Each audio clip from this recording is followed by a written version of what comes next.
Hello, everybody. Whoa, I'm a little low there. Here we go. Head tight. What's up? What's going on? Hey, how you doing, man? How you doing? I'm doing all right.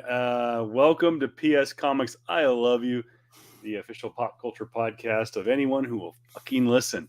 Mm. Uh, and while you're out there probably slaving away over a hot stove, prepping for all the fixins manana, figure we guys will bring a little entertainment to you because we know most of you are probably going to be dealing with a lot of crazy family tomorrow, and well, here's to you. My son trying to sneak into the studio, and I had to shush him away. I don't know what he's thinking. He knows I walked in here. The door is closed. Don't walk in. Anyways, so yeah, It is. it is Thanksgiving Eve. I am now joining the JR Club where I now have a broken chair, I think. So send the funds here. You can go to the link somewhere on one of our social media pages to donate some money, or if you want to have something you see on Black Friday, send it our Yeah. way. Buy Mm-hmm. two. Without further ado, he is Yeah. the DK, Dark King. I'm sorry. He is Jared Kamakungan, also not Jared Comics 42 on Instagram. How you doing? And what's going on, dude? Sell anything lately? Yeah, I did sell a couple stuff, man, but it's all going to other funds, bro. It's been like it's fun. Well, everybody knows this whole deal. Like when you feel like you got a little bit of money for yourself, and then just stuff comes up, and then Oh, I lands know the along. feeling. Yeah, Oh, man. It's like it's. I always constantly see myself dip into like just like, oh, I got money now. I got a little money to go into my chair. I got a little money going to like a PC I want to get, or or this or that, right? Oh no, something comes up. Oh, you need tires for your car? Yeah. Oh, stuff happened in the house. Cool. Oh, that your parents' electric bill from the summers ago was a little bit too high. They need some help. Yeah, absolutely. Just stuff like that, man.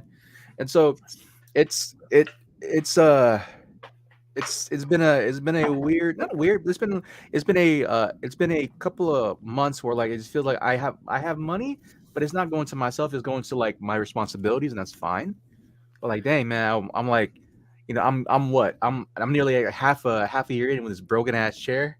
So everyone around, and like yeah, I can probably get like a regular metal chair, man, but like it's one of those things where like, it's whatever, bro. I'll just wait for it. I'm just comfy now. Be like, I'm comfy in this chair, even if it's broken. It's better for my back, honestly. It was weird enough, but yeah. But well, it's something like that. yeah. So send it our way. You know, I wanted a gamer chair, so you can see it's got the gamer red, Yep. whatever. But I cheaped out and bought I didn't realize that nowadays $100 is a cheap chair. Yeah, man. Um, so my wife has told me that she will be picking out the next chair, and it will be a reputable office chair. So Yeah. for those who don't know or care, I'm Kevin Pillow at Voice of Reason 23 on all social media platforms, and no, I will not be joining Hive. Um, I am sticking with the dumpster fire that is Twitter. Whether I don't care what side of the aisle you're on, Yeah. Twitter has been and always will be an absolute freaking dumpster fire. I go there when I need to feel better about myself. Hmm. I go to Twitter because Yeah. that's where I realize, wow, I don't have it that bad. There are people out there that will literally bitch about anything, Yeah. including the CEO of the company. It's hilarious. I saw this one meme on Twitter one time, bro, where it's like I forgot the guy tweeted like, man, y'all mofos will like complain and argue about anything, right? Yeah. Some dude could be saying, man, I like cereal, and someone else would be saying, what, you don't like waffles? I'm like, No, what? that is exactly what it is. I've literally seen that conversation on Twitter. Someone Yeah. posted online, hey, and this is the day and age that we live in. We're going to go a little sidebar here. This is the day and age we live in. First off, I never in a million years thought I would be the type of person that would post food online. That Mhm. shit annoyed the crap out of me when I go to restaurants and Yeah. people would see their and they're taking their little. I'm going to use this for example because my phone's charging. And they're taking their pictures. Selfie. Oh, look at that hashtag corned beef hash, whatever, hashtag, whatever. Mm. And I'm going, I remember I was literally in Ruth Chris, which is not the flex or anything, but flex. But for those of you who are listening to the audio format, I am sleeveless. JR is in a sweatshirt hoodie, looking like the what's the guy's name that's in New England? He is the Filipino Bill Belichick right now. Yeah. He's got the hoodie on. No, I remember I was out to dinner with my wife, and we're at this this fancy steakhouse, and literally there's these two daughters, and it must have been their dad, were taking pictures of their dinner. Now, do I run a social media site at BBQ of Reason 23 on Instagram? Yes, where I take pictures of food, but that is different. I'm telling a story, whereas these people are just like, I'm at Ruth Chris, check out my ribeye, where I'm taking pictures of my ribeye to tell you how to cook a ribeye. They're just trying to whatever. Like I said, I never thought I'd be in that day and age, but I have done that. And I remember the first time I ever took a photo of food was at a football game, and they made bacon, macaroni, and cheese. And I was just like, yes, this deserves to be on Instagram, because this is bacon and mac and cheese, and it's delicious, and it was delicious. But nonetheless, that's my. Like I said, I've seen those social media. It's fights. It's weird because like we come to. I've noticed about myself where like we've come to an age when we're older, right? Yep. We've come to an age where like it's like, damn, man, it's gonna sound super like. It's gonna sound super fucking aggressive and confrontational, man. But like sometimes, man, like bro, sometimes y'all young kids, man, y'all opinions don't really matter, bro. Like, because like in the context of like whatever, like you don't know what you're getting into yet. Your opinion is batted out by somebody else, bro. It's like you don't know the world or anything like that. And so like I see a lot of these sentiments online. I'm like, man, it's like y'all know what's going on to the other person's life. Y'all know what's going through that stuff. Like what people put out and what people say are just a snapshot of what is in their life at the moment. And a lot of these kids growing up in this social media age, their snapshot is basically all just social media. Yeah. Right. It's like it's just this weird echo chamber of just people. And the same thing goes with fucking people on the right, people on the left, whatever you want to say, whatever fucking political affiliation you want, man. It's just people just like they want to go into their tribes, they want to go into their echo chambers and just like, jerk off and say, yeah, we're the right people. And then, they go fucking, jerk off in front of the people that they think they're thick right over and just like have this jerk off contest to see who's better. That's like y'all just jerking off to hate porn right now. And it's like, just grow the fuck up and just chill out, bro. It's social media has got people wrapped up in this mindset of like, yo, this is how people act nowadays. This is how people think nowadays. Like, it's like majority of us are like working, trying to have jobs, trying to like save money for our kids to grow up in a world that's probably going to be maybe a little bit shittier in the next 20 years because of like all the stuff's going on. And I understand like that's a good side of social media, that they're shitting like on that stuff. But it's like, yo, man, it's like y'all just way too fixated on tribalism at the moment. Y'all fixated too much on like what is right, what is that my right is the right one and your right is wrong, basically type of shit, man. It's like I harken back to fucking what I think I forgot which Greek philosopher said this. I think it was either oh my god, who was it? Socrates, where I think he said something like he doesn't believe in democracy because of the obvious idea of if two stupid people can vote, have a more valid opinion of vote than my smart person type of like vote, we know it's already a wrong thing. It's like I kind of harken back to thinking of like, man, if two quote unquote dumb people, right, or two people who are so enamored in their view of thinking of one thing, so very very rigid and not really caring about sharing other people's opinions about how like they're just so focused on their one thing and they think that's right. Two of those people can like really just outweigh my opinion. And it's like, that's all it is, bro. Social media is a fucking echo chamber and people either recognize it and they engage in it or they don't recognize it. And both is bad. It's just like, I try not to go on Twitter, dude. Twitter, like, yeah, I don't either. I mean, the memes are funny as hell. Don't get me wrong. I look up my D&D stuff. I look up stuff for video gaming, man. But like all that extra shit, bro. It's like, yo, Y'all doing way too much, way too little. There's some great things that go on about it too, though. I will say that the FIFA, the FIFA controversies and all that shit that's been happening. There's still systemic, like, quote unquote, like indentured servitude, slavery, basically in the world, and that definitely need to be shown light on. But like, yo, y'all just going way too extra, bro. It's like, but yeah. I digress. This is a pop culture podcast at the moment, man. But like that Absolutely, stuff but is just way too much, man. it and Twitter is still a necessary evil. We use it, we promote on it. Yeah. I I've said for years that it was a dumpster fire. When it was created, I didn't get it. And I thought that I remember I took a class, well, really to just to digress just for a moment longer.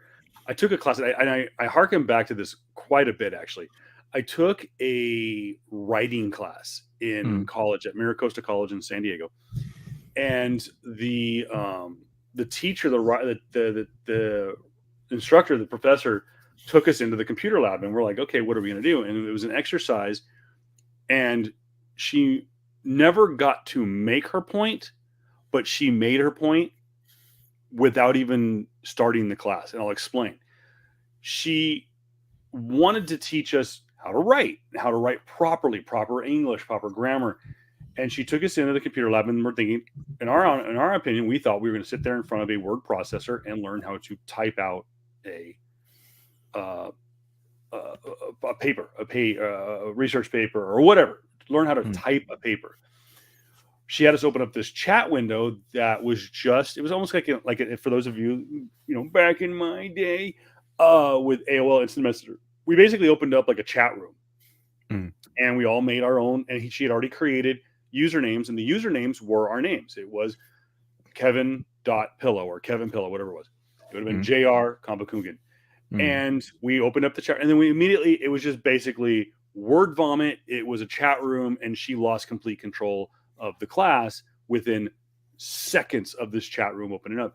And if there was a screenshot of the chat room, myself included, literally none of the postings, none of the messages in this chat room were proper grammar, proper English, nothing. Yeah. And so she looked at she's just sitting there, she's just watching. You could see her, she's getting agitated, aggravated. And she just went, closed the computer or whatever. It wasn't a laptop. It was just, I'm just simulating that she turned off the computer. She's like, all right, let's get back up. Let's go back to the regular classroom. And so, though that was not the point she wanted to make, she inadvertently made the point without making the point. And that was, as a society, we had already gone downhill with our writing skills, that we had already gone to this acronym, almost kind of slang, abbreviated language that we've seen nosedive over the last 25 years. And when I remember when I started Twitter, I started as a business when I created KRP Broadcasting, which is the company that produces this fine program. Yep. When I created it in 2007 rather, I opened up a Twitter account and I was promoting it, and I was like, wait a minute, I ran out of characters. What are you talking about? I'm not even done yet. And I asked a friend of mine, I said, how do you do this Twitter thing? And he's like, this ain't Facebook, bro. And was like, you have to get your point across in 160 characters or whatever it was back then. And I'm like, you can't.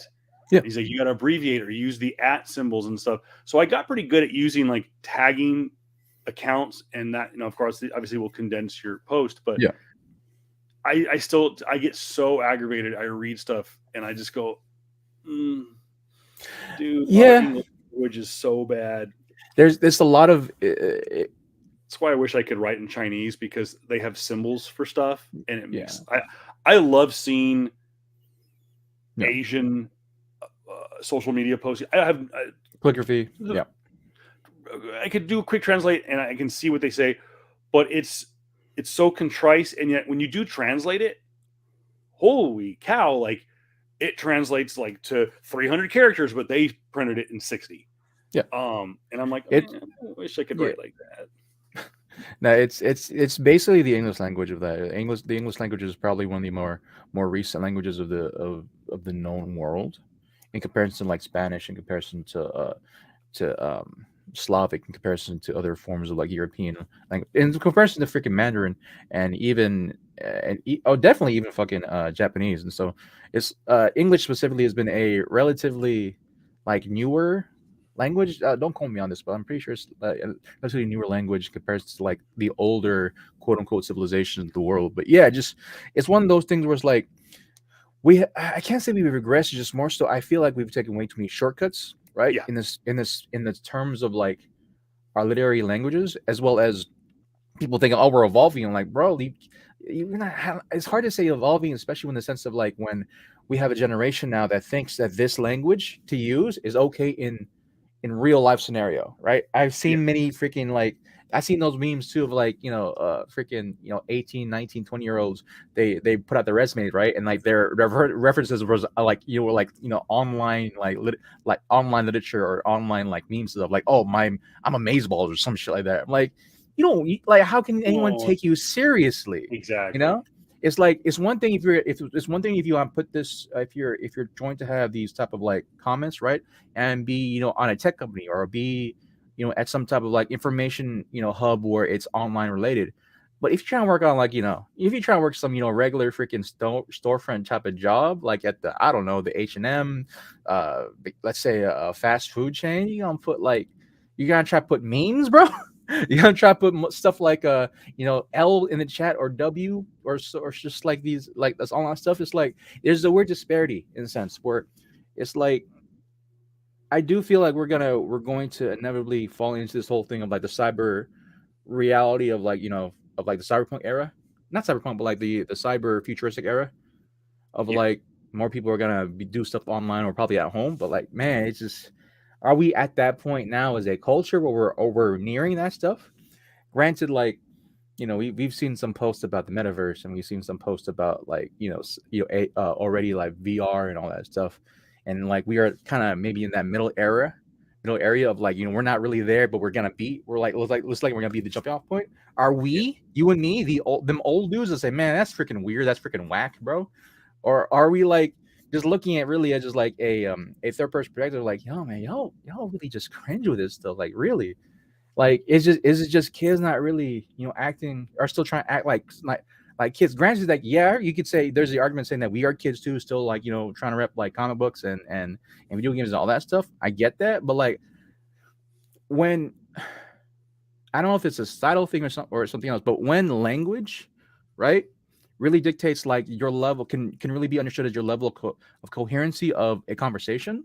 I'm not talking about like proper literature, proper language, man, but if you say amazeballs or W in the chat or like any type of like Twitch or Twitter lingo in actual conversations, I look at you different. Not different like horrible, but I look at you I look at you like, man, like you really a child of your era type of stuff, man. So that was just me. Twitter again is just weird, bro. It is.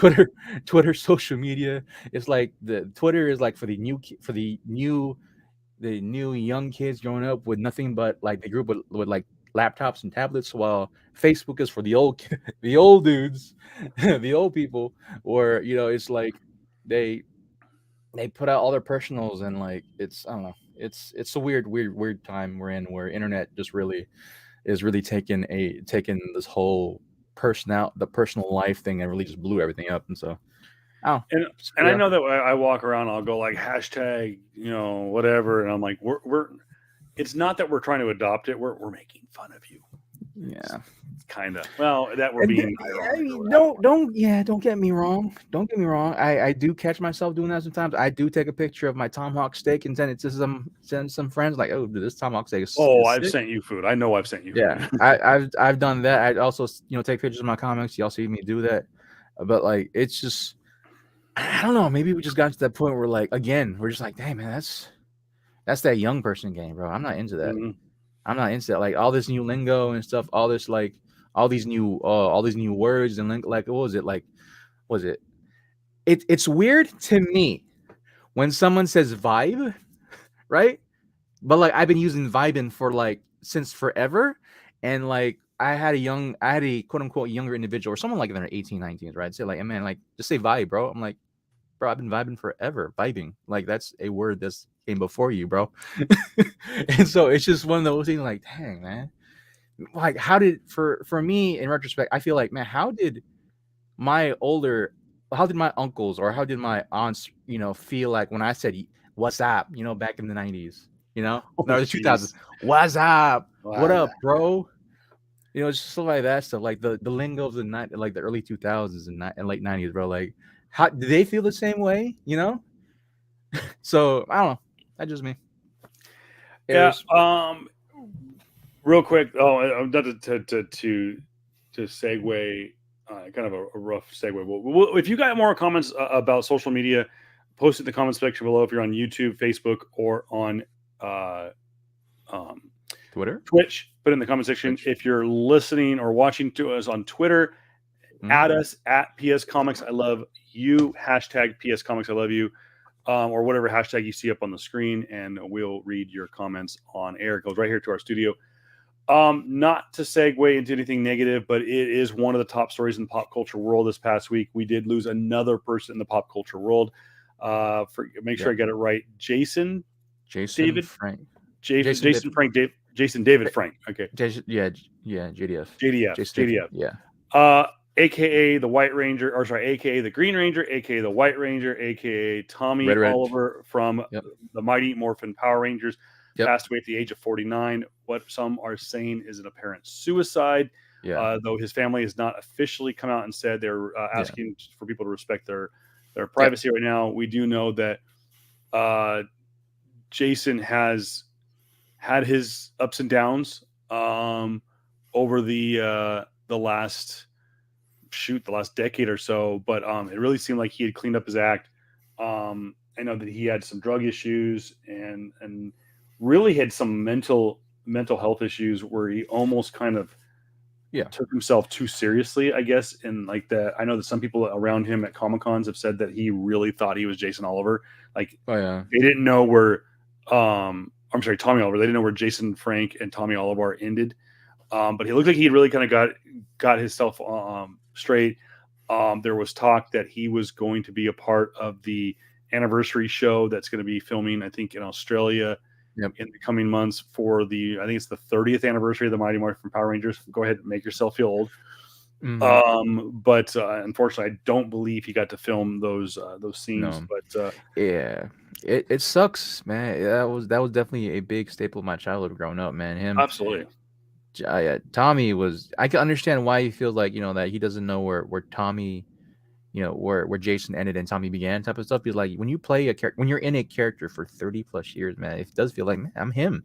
I'm that guy. I'm like, people know me as this person. It's like you see it a lot in other actors too, where like they don't know where. Heath Ledger.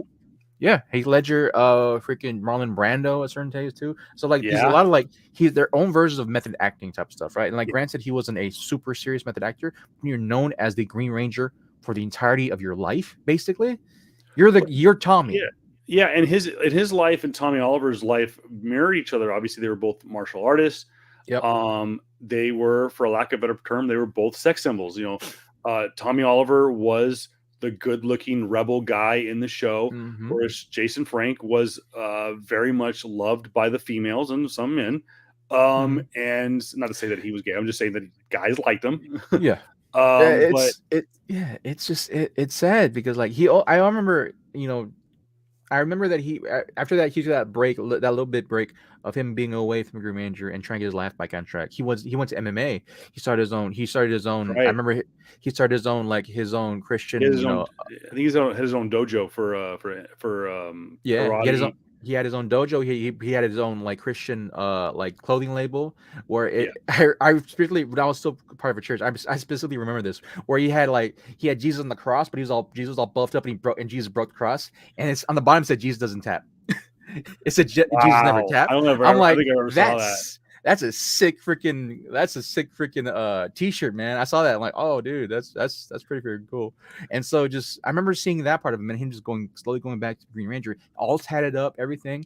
And like I heard stories, and I've heard and of course these are comments, off the record comments about him, where it's just like he just got through a rough life, man, when he was going through a divorce possibly, and that his stepdaughter committed as well. She committed unlife. I think that's a new term that people are saying nowadays, so it doesn't trigger tendencies. And so she committed unlife about a year or so prior to this, and so that because I think it felt I like did he was, that. I yeah, remember. he felt like more of the father to her stepdaughter, and so it was Yeah, because like, I think he has 4 kids of his mm, own. yeah, I I did think not so know he too. was going through a divorce though. Yeah, But and so it's just like it sucks. It's this huge disparity of like still not disparity, but like this, it's still very much this huge issue of like for men specifically in America, and like we see this now that suicide is one of the rates of which men pass away now in America. That's one of the bigger contributors to death mortality yeah, rates in the U.S. for men, and so yeah, it sucks. It's horrible, man. I hate saying this line, man, but it feels like every time I get older, man, I see all my heroes passed away, one way or another, man. yeah. Just the sad reality of life is, man. And I absolutely enjoyed everything that guy is, all the joy he's brought to my life. I loved Tommy Oliver. I loved Green Ranger. I loved it when he was the Red Ranger in Power Rangers Neo. I loved it when he come back for all the specials before. He was Tommy Oliver for all of that. He was the stalwart, the true stalwart, the true like good guy. Even when like even when the comic books, right? Even when the Power Ranger comic books and they showed that there was a different Tommy Oliver, there was an evil Tommy Oliver which destroyed majority of like I forgot what it's called. I forgot what that evil Tommy Oliver was. That was during the Power Rangers Grid, I think, the Grid era, where this Tommy Oliver was the evil Green Ranger, and like he was basically, I can't say Thanos because Thanos is too small of the character that Tommy was, this evil Tommy was. But yeah, he was crazy. He was super crazy in the comic books, and I was hoping to see that Tommy Oliver at least somewhat make a mention towards like the live action stuff, man. But the end of it now, just hearing what's happening with him, I hope they really do his memory justice and honor him appropriately Yeah, forever, because you talk about a guy who quite literally carried the franchise for a couple years, bro. Like he's really kind of kept it. yeah, they lean on him for a lot. Like Bandai Namco Yeah, specifically for Power Rangers in America, right? There's Sentai and all that stuff in Japan, but like for America, for Western audiences, Tommy Oliver was the Green Ranger, like more so than Jason, who was the original Red Ranger, more so than the other characters too. And so it was Tommy for the longest time. It was Tommy. So yeah, So yeah, like I said, there's the anniversary special. I don't know when it's going to air. I know that it's going to be along the lines of the fan video that they made. Actually, I don't know if it was a fan video.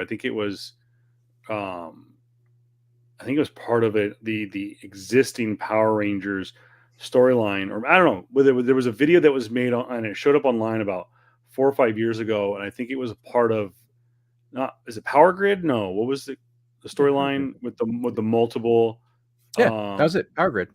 and it had like literally every incarnation of the Power Rangers show up, including the Mighty Morphin. Now the Rangers, showed up, but the actors didn't. It was people dressed up Yeah, as the original 5 Mighty Morphin.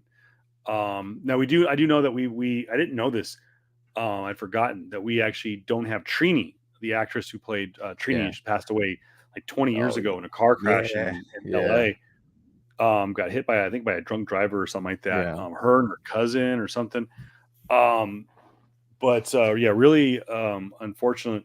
And it just seems like a lot of the Rangers have fallen on hard times. Obviously, Tommy has since passed on. Trini's passed on. The Blue Ranger, the actor who played the Blue Ranger, um, was kind of ostracized from the show because I believe if I'm not mistaken, the actor was a closet homosexual during the filming of the show and wasn't really accepted. So there were some issues with that. I know that the guy who plays the Black Ranger, he's had some ups and downs, but he actually kind of been making the con circuit. I actually kind of, yeah, I always forget his name. I forget yeah. all their names. I mean, the only ones I knew was Tommy and Mm. I can't even think of who the Pink Ranger was now. Oh, Save my oh, life. yeah, yeah. Kimberly? No. Kimberly. It was It was Kimberly. Kimberly. Okay, Yeah. but I just knew them as their colors, and so I remember one time I tell this story. So I'm walking through Comic Con. I think this was in 2019. I'm walking through Comic Con. I'm walking by the Boom Studios booth, and of course, Boom Studios does the Power Rangers comic book. And I walked by because I just bought some stuff, so I kind of looped around, and there was a exclusives side of the Boom Studios booth. So I walk around from buying my stuff, and I come by and I'm like, and I go, oh shoot, it's the Black Ranger, and the guy, and I hear someone go, really, really, you're just gonna go the Black Ranger, you racist asshole? And I'm like, really? Tell me the character's name. Tell me right now. Tell me the Black Ranger's character's name. Tell me the actor's name. And I'm saying this right in front of the guy. And the actor who plays the Black Ranger goes, white dude ain't wrong. I don't even know my character's name. I'm the Black Ranger. Literally, it had the actor's name. I can't remember. I apologize. I actually really dug that character. Yeah. But it had the actor's name, and it said underneath Black Ranger. Didn't have the character's name, just said the Black Power Ranger. So I'm like, the state rests your honor. Come on. It is what it is. But and then even the guy who played was it Jason the Red Ranger? Is that what his name is? Yeah. He's had some issues. I think he had tax evasion issues, so he was actually able to. There was a bunch of things. I granted I don't want to go into all the they call it tea now, but like all the rumor mill type of shit, right? Yeah. Like I remember a couple years ago they said they not funny, but like they thought he was doing he was in gay pornography, and they thought he was. Oh yeah, I did hear that one. That. And like, no, that's not him, man. He's like, he had to come out like, no, that's not me, bro. I'm doing okay. No, I'm not in that.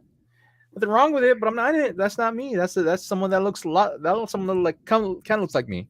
And so because when people saw the picture, right, they thought it was him, but from like when he was young, right? He at that time, I forgot his actual name, but Jason, the Red Ranger, he got a little bit bigger because out of the martial arts game and stuff like that. So like, no, different people, man. But yeah, I did show my kids the old Power Rangers, and it's campy. I don't necessarily think it holds up real well, but I mean, it's supposed to be campy. It's like I look at that stuff for us like, yeah, that's for kids. Like that's definitely for kids. That's definitely for like, for nostalgia stuff. And so when I'm like, that's the same reason why I look at now at like Kamala Khan. I'm like, it's campy for me. It's kind of cringe inducing for me because I'm older now and I see that and like, oh, I went through that stuff. And so kids gonna look at that stuff now. Just had that conversation. Yeah. Literally just had the conversation with my brother yesterday about. He's like, Kamala Khan just does not. Speak to me, and I'm like, it's not. It's our generation's Peter Parker. Yeah. If you go back and read Amazing Spider-Man back in the 1960s, as I'm literally staring at a copy of ASM or Amazing Fantasy, was it 14? It's on a calendar. I don't really have my own copy. 15. I'm sorry. Yeah. And I was telling him, I was like, Peter Parker had to deal with those kind of issues, and we just don't realize it. And he goes, yeah, but he was also having to fight, the Green Goblin. I'm like, yeah, that's the cool stuff. That's the cool stuff. Yeah, it's like it's like I feel like Peter is given a big pass for a lot of it, mainly because like we've seen this story already, right? Type of stuff, right? We've seen the story already, and we're more easy to like lean back into the story. Because we know the beats already. We know that he's gonna be a kid. He's gonna be super angsty or whatever, quippy, whatever. Gonna deal with with stuff growing up, and then he's gonna go into fighting, Green Goblin, or the Vulture or whatever have you. Because we're here for those beats. People don't know Kamala Khan's story. That's the thing. We kind of do, but at the same time, it's like okay, we've seen the story beat. I really don't want to go through with it, stuff like let the young kids go through with that, let them be indifferent to that, man. And so let them do that. They're the ones that want to go and do that, man. And so I just feel that's a lot of the MCU kind of tidings right now. Granted, like I did go through She-Hulk, and like I understand I'm not the audience for that either, right? No. I really want to be a fan of She-Hulk because I'm a fan of She-Hulk, right? The character Yeah. She-Hulk. It's just that I'm not a fan of how the stories are wrapping around her, where it's very much that, that the procedural the procedural era, whatever is, kind of the thing for that week or that episode type of stuff, right? With the somewhat the overarching story, right? That's okay when it's a longer it should be okay when it's like a longer timeline, like 20 episodes, right? And to me, it just feels like it feels like just one of those those ABC 25-minute episode or 25-minute shows where it's supposed to be this kind of whatever campy stuff. They lead into an overarching storyline and they go into that. I'm not saying it's Friends, but like it follows some of the Friends format. Kind of, yeah. Right. It's one of those things. I'm like, for me, it's not for me because I expect better from a Marvel property. Right. And I understand that they want to go into these other territories or these other type of avenues to do other stories. And that's fine, man. Y'all got the money for that. You got the money for that. But just know, just like, I'm not going to, it doesn't really entice me to watch it. I'll probably watch the Temple episodes, most likely than anything else. Right. I'll watch Temple episodes, but that's about it. It's like, it's the same for me. The reasoning is this. I'm a huge Supernatural fan. I don't expect anybody against Supernatural. Right. I don't expect to like plant my flag and say, hey, if you don't watch Supernatural, you're a bad person. Because I don't expect people to go into 15 freaking seasons, 1 hour every single day, or into a storyline that they don't like, right? It's demons, it's two brothers killing demons, killing monsters, and they have their ebbs and flows and sticks and stuff, right? And if you're not captured within the first like couple episodes, you're not gonna be into it. I get that. That's fine. You can like other things, and that's what I feel about like just like with a lot of these shows that come around for MCU. Now, I understand that a lot of people, a lot of haters are trying to twist that and say that, MCU is going to trash, man. I'm like, it's like, it's not like that, dog. It's just, you and we're just older and it's not for us anymore. And you got to be okay with that. It's not for us anymore, my guy. It's like, what's the, not to this might be a rough segue too, man, but to segue into possibly having our last iteration of Thor from Chris Hemsworth, where he come out recently too, saying that because of he went to the doctor and he found a condition that he's predisposed to oh my gosh, what's the word? To Alzheimer's, right? Yeah. That he's like, if I'm here now, like you have to really, really get me interested into coming back because I don't want to just spend time with my kids and my family. Yeah. And I've seen people run with that and say, oh my gosh, this is the dig I typed in with TT. I'm like, really? No, and that's the thing is, real quick segue to kind of add context. Yeah. Chris Hemsworth filmed a documentary show for Disney Plus called Limitless. In it, there's a part where he sits down with a geneticist and talks about takes blood, does some DNA testing, stuff like that. A lot of it's to find out, like a lot of the stuff that they do that stuff is to find out genealogy and stuff like that, but also to find out what kind of issues you may have physically in your bloodline. And they said that he was genetically disposed to Alzheimer's. Now, the doctor did go on to tell Chris Hemsworth that the percentage of possibility that he will ever first off, the percentage of plus and minus on this test is like 20% or something like that. So there's a percentage that says this test completely wrong. There's also a percentage that says that though this test could be 100% accurate, it also means that, but it also says that the case studies that say, hey, Chris Hemsworth, you might be predisposed to Alzheimer's. There might only be a 5% chance that you are. So they didn't give an exact number, but he said that the number was small. But he said, he doesn't take life too seriously, and or they didn't. He wanted to take life more seriously, and have more time spent with his family and be a little bit more lighthearted and stuff like that. So he's made millions, doing the Thor films. And he's been a star for 10 years now, bro. Yeah. So sorry to cut you off, but like it's around that time. No, perfect. It's definitely around that time. And I've seen like he's also made a comment about like it takes, I've been with directors who are the mad geniuses, right? And like there's Now he just wants to be around people that's kind of a little more chill, right? Because he talked about people are trying to link up these dots of like Taika Waititi and the the next movie he's doing Mad Max, and it's the director of Mad Max, Frank Miller, I think. Oh, Miller. cool. Right, and he's talking about like I had with Miller, and Miller's a genius, but he's just and he's a lot more chill. He wants to bring more people in, and like that's the type of point and stage where I want to go with my life right now. And like I've seen people run with it and go like, oh, this is a dig at Taika, this is a dig at woke Hollywood and all that stuff. Like, nah, dog, this is a guy who wants to be more chill and later on in his life, and he just want to go through the like this like it's crazy the amount of like social media clickbait bullshit that we see with a lot of like just all this stuff, man. It's just so cringe. Like, dog, you're old too. You know this. Chris Hemsworth just wants to chill with his family. Exactly. Like every person wants to do. And to add context to his quote, I did see the quote. He says, "For me to come back for the character, we need to reinvent the character again." Mm-hmm. Yeah. And that's not a dig at Taika. Though I will say, if anyone who's seen my list, I did post my updated rankings of the MCU. Yeah. Though I enjoy Ragnarok and I enjoyed Love and Thunder, they're not my favorites. I have been outspoken against Ragnarok and Love and Thunder, and I think that that Taika is a good director. Though I've never seen Jojo Rabbit, and I do kind of want to see it.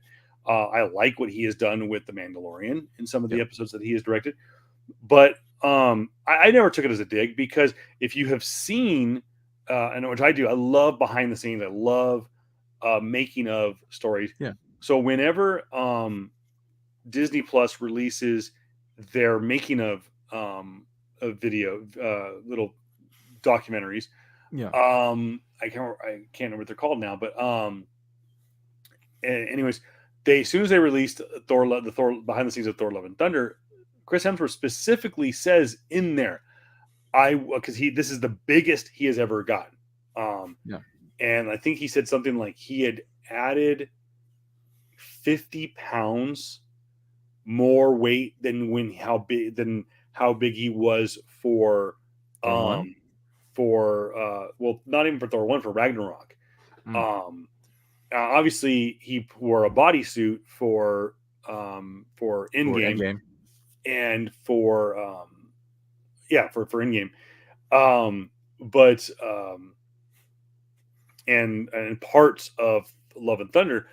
But no, he said that straight up, that was the most jacked he has ever been. And one of the reasons was he was going completely nude. Spoiler alert.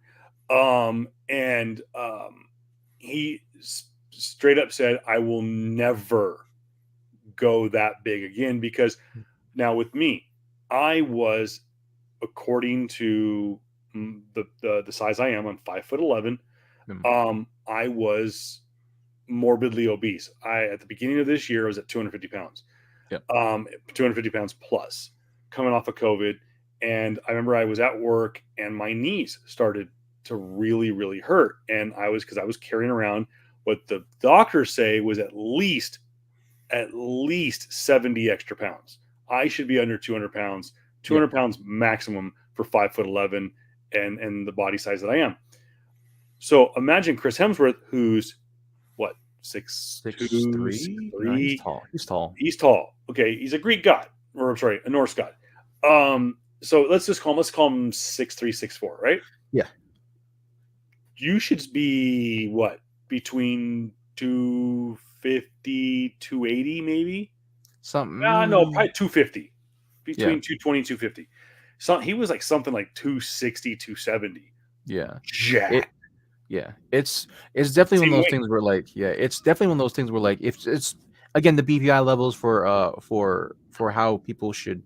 It's basically the every time you see the BPI levels of corresponding to like height and weight, it's always towards like what lifestyle you're using, right? If you're working a 9-to-5 job, and you're 5'5", you should not be 220 pounds. You should not be. You lead a sedentary life type of stuff, right? That was that type of thing. For Chris Hemsworth, 260 pounds at 6'4" for only 3 months, that's a lot. That's a lot, bro. And not only is he 50 pounds more jacked, right, for 3-4 months, right? You're also talking about he's gonna lose that weight possibly for another role, and maybe that's gonna ask him to be at 205 to 11. Like people don't understand this. The massive weight decrease from going to that heavy to that short in a time frame is insane, man. But you're talking about you're trying to lose weight. Where does the weight go? Not just in your gut and your area, but like you're talking about weight in your muscles, weight in your organs, stuff like that. Like that's one of the scariest things too. Like if you lose weight too fast, one of the biggest fears, don't quote me on this, is that like if you lose weight in your heart, guess what's gonna freaking happen? It's gonna collapse, my guy. He's 6'3" and averages 200 pounds. So now that's lean. Yeah, that's lean. At 5'11", I'd love to be at 200 pounds right now. Yeah, I'm at just under 230.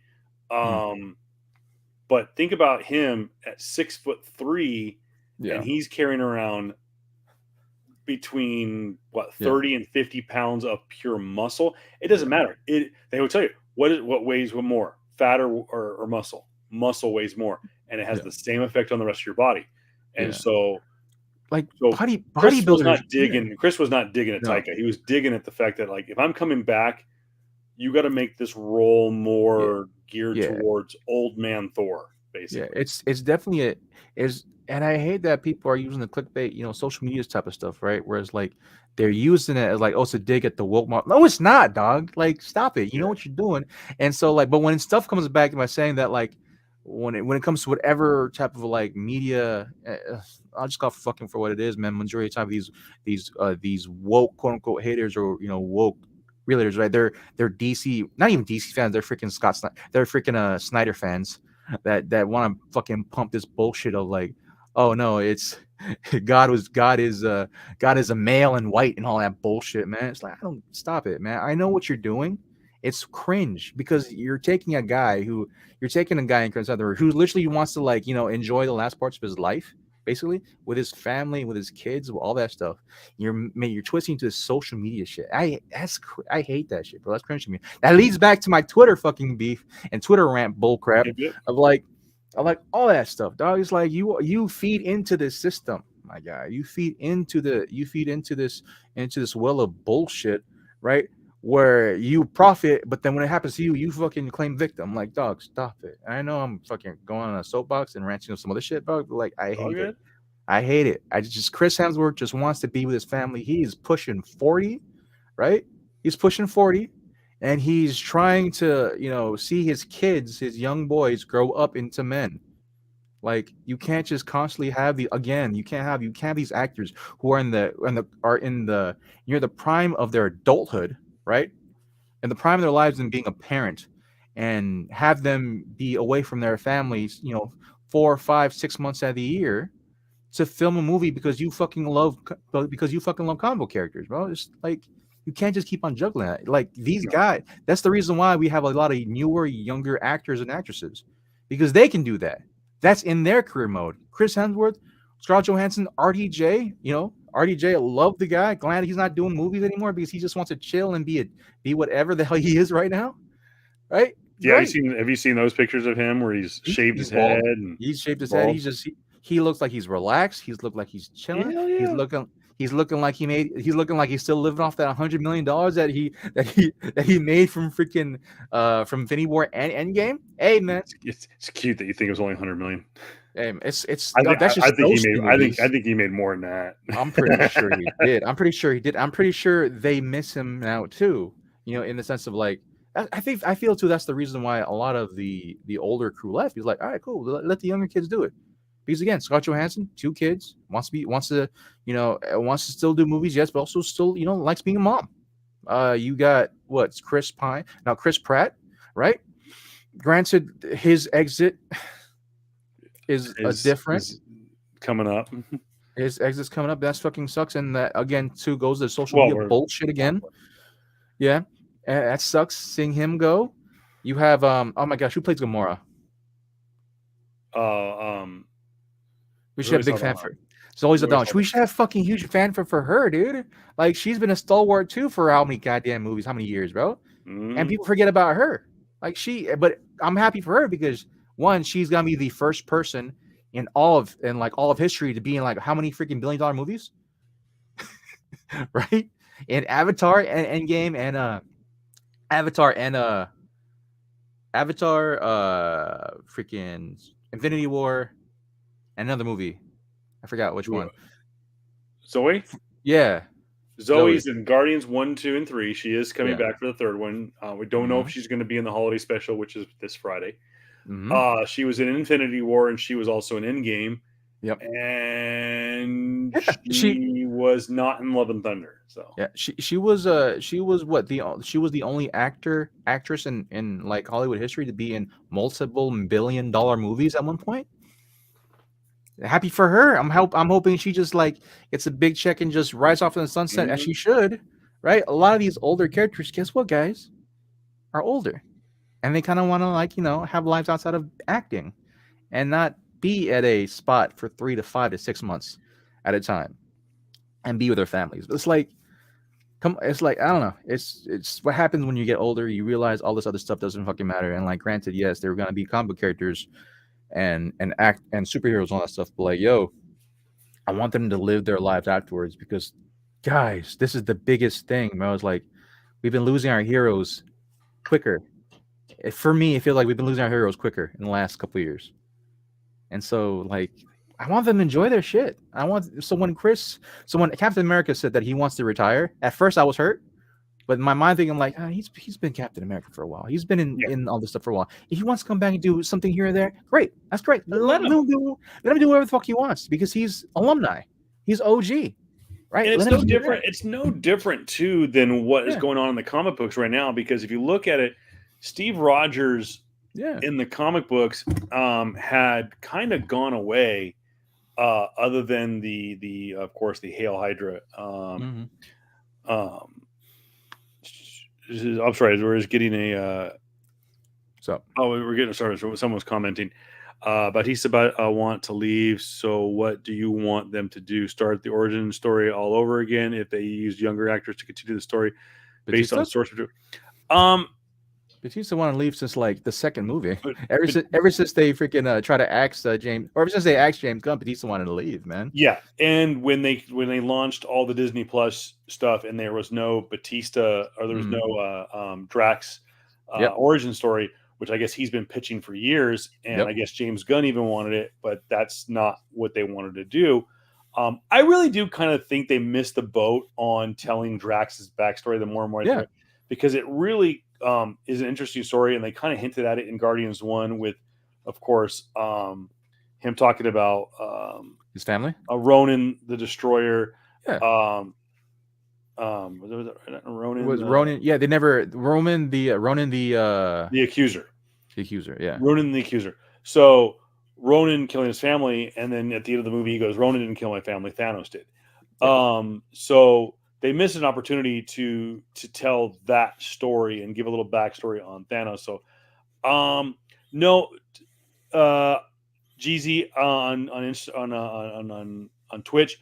I don't think that we're going to see any. I really don't think we're going to see any recast of the Guardians. I think they're going to let the characters kind of ride off on the sunset. Just kind of they'll pick and choose like characters that'll go like, you know what, Dave Bautista, 5 years from now, we can get him to come back. We can get him to come back. Maybe we'll throw $10 million at him, and we'll get him. We also gotta understand the fact too that Dave Bautista, he went through a bunch of stuff too, health wise too. We also have to understand that fact too. Like you're talking about Dave Bautista, the man, right? Didn't he go through like his wife went through cancer and he had like a couple heart conditions.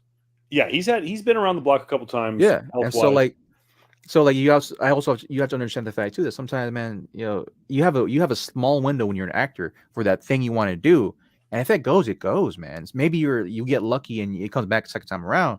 But like for Dave Bautista, who probably just wants to be with his wife, wants to, get paid well, so that the rest of his life, their lives will be fine. It's like, do you want to? It's that inevitable question. If you can make money, cool, you make money, but that money you make takes time away from you, from your family, from your loved ones, from your sons, your daughters, your wife, or your spouse, whatever. And so, it's like they're old. Like Dave Bautista's pushing 50. Yeah, he's old. They're all old. He's about ready to do Metal Gear. Yeah. No, Gears of War. I'm sorry, Gears of War. He's doing Gears of War. He's probably got stuff lined up with James and for doing DC. And so like when him coming back to Marvel, him coming back to Marvel and MCU, that might be a smaller window too. And that's good. That's a good problem for him. And I should point out Cheesy too. Also, what are they going to do? He asked, so what do you want them to do? Start the origin story all over again? No, this isn't Sony. But it's not. No, because I mean, yeah, it sucks. You can't constantly. I've never been one to try to pull a Marvel and try to pull another number one out. We're talking comic books now, where they reboot a Marvel franchise over and over fucking over again, right? We're like, oh, you did you forget we had this character? Yeah, I fucking remember Captain Marvel from fucking 2 years ago that you rebooted. Yeah, I feel like we don't need that.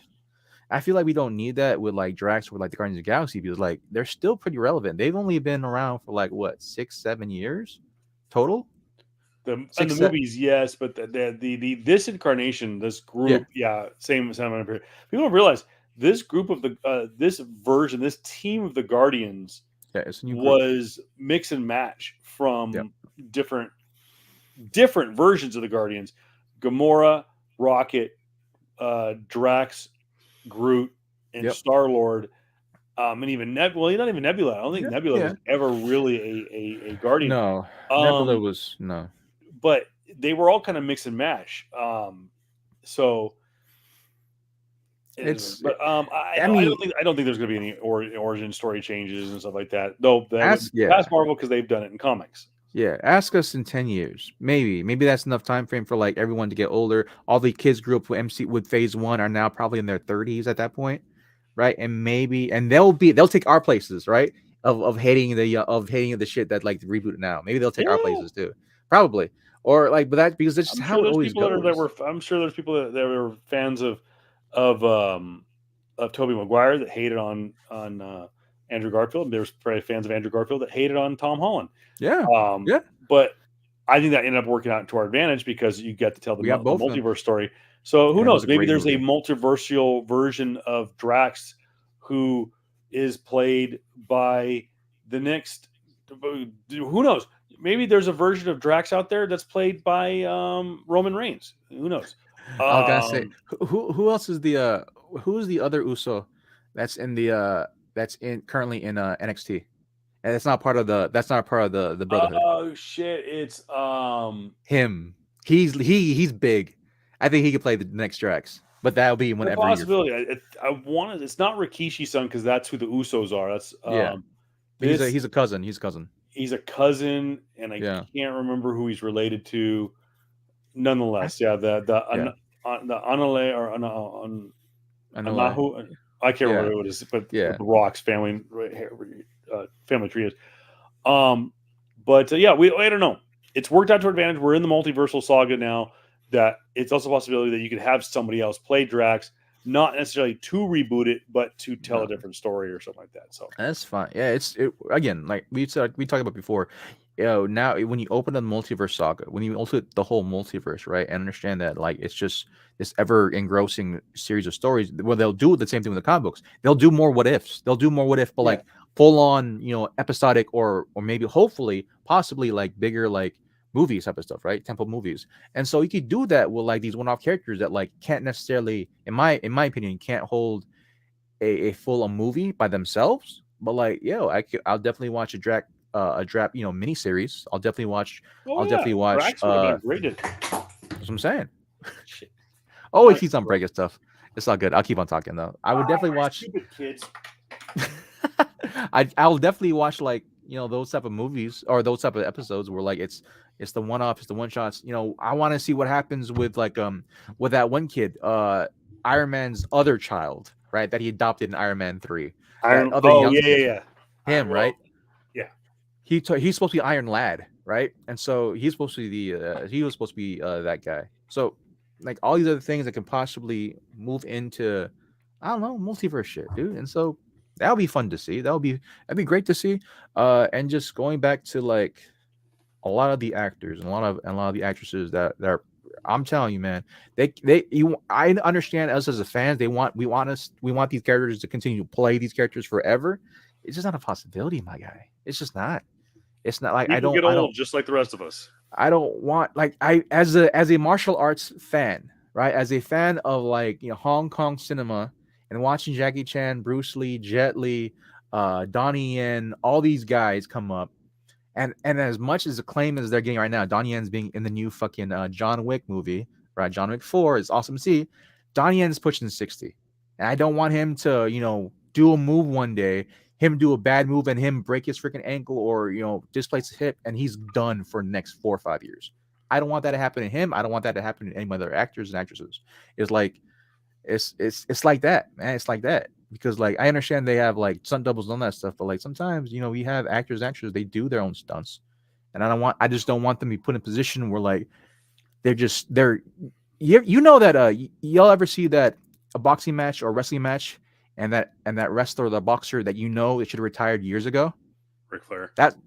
That's my opinion about like some of these actors and actresses when they should hang up the boots for this character.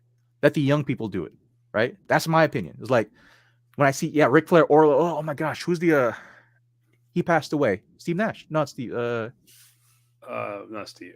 Kevin Nash. You're talking about, but Scott Hall. Scott Hall, right? I still remember that. I still remember that video of him, pushing 60, 70, trying to do a wrestling match with somebody, and he just like it looked like he has Alzheimer's. I've seen him when he was in his 40s or his 50s trying to wrestle, and it was not good. It was another great question here from GZ. Tom Holland said he was doing one more Spider-Man, then he's taking a break to start a family. So what happens then? They reboot Spider-Man origin story, and we see Uncle Ben die again, or do they make Spider-Man 5 with a new actor out of the blue and insult our intelligence? No. Here's what I see happening, and they're going to rip a page right out of the comic books. First off, we've never seen Uncle Ben die in the MCU. It's insinuated. We've seen glimpses of Uncle Ben's shadow, but never directly referenced. I think supposedly they're going to reference him in Spider-Man Freshman Year, which is the animated series. But now they're saying that Spider-Man might be a multiversal Spider-Man. It's fine. The Tom Holland main MCU Spider-Man. This is how I see how it happening. He dies. He comes across a villain, Venom, or Carnage, and is taken out. And guess who comes to the rescue? Correct me if I'm wrong, JR. In the comic books, doesn't the main Spider-Man from Earth 616, Peter Parker, correct me if I'm wrong, did Earth 616 Peter Parker die? Technically, yeah, he did. He kind of did, yeah. Okay. Isn't there a character in the... Well, actually, I should say, in this case, the character in the Ultimates universe that took his place? Okay, so here's the thing. Okay, you're talking two different universes here. Okay, but there is a Peter Parker who died. Yes. And there was a person who took his place. Yes, yeah. So in the Ultimate universe, which is basically the crazier, out of context, universe where mutants, instead of being an evolutionary type of thing, they were crafted in a lab somewhere in America. It was again, multi-universe is freaking weird. But that Spider-Man died against Green Goblin. Yes. And it's that pivotal cover, awesome cover we've seen where it says that Spider-Man's dead, and we have the aforementioned Miles Morales come to play. Miles Morales made again by Brian he will not be named. God damn it! But he will not be named by me. He made Miles. He also made Genki. He made some of the origin story that was fleshed out. But the thing about this, I need to have some kind of like push break on, is that quite literally Tom Holland's Spider-Man version is the carbon copy of Miles Morales' origin story. So it's it's bit for bit. Tom Holland's Spider-Man is very much Miles Morales. Yeah. Even to the point where MJ Michelle, who is a real character in the comic books, is a character, I believe, In from Miles Morales, yeah. in Miles Morales. I mean, Genki in the comic books is what's his name? Is Is Genki is I forget, but the Filipino Genki's Asian. yeah. He I think in the comic books he's actually Malaysian, and Oh yeah, so but but in the character that's in the MCU he's Filipino. is He's Filipino. yeah. So yeah, very much Tom Holland's Spider-Man is very much the ultimate Spider-Man. Yeah. But yeah, to answer your question, GZ, no, it's not good. Well, comic books have been insulting our intelligence for hundreds of years, for 100 years. Yeah. But that's what we like them. It's we can no, we can because we can let go of reality for a second and just let it I will go. I will say this about comics. The comics that you love growing up, that you and I love growing up, right? Yeah. That we were kids, we still grow up with them. They're still there. They're still trying to market to kids. I think that's the biggest thing, right? I will always constantly say that, like, yeah, comics are for kids, right? It's I harken back to the point where, like, I forgot which video game it was for like my nephews were like saying that they loved the video game growing up, right? For like the PS2 or PS3. And when we tried replaying it, it was dumb for us. Like, oh man, it's so dumb because like we're already intelligent, we know what's going on. But lo and behold, we come our younger nephew and he's into the game, right?